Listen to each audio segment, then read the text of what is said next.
Сәлем достар, сіздерге баланы қалай пөленкіге немесе жүргекке қалай бөлу керектігін сіздерге көрсететін боламын. Видеоны соңына дейін көріңіздер.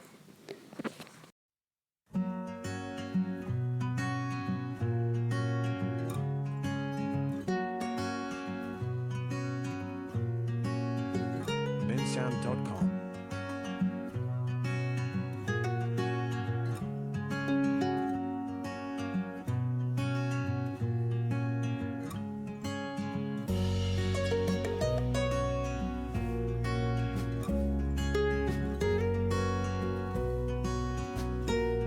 bensound.com.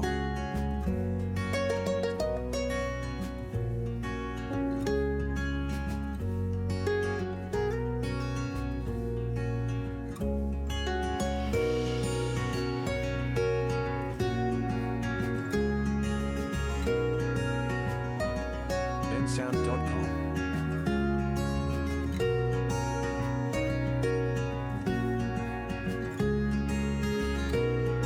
Міне достар, баланы осылай бөлейміз.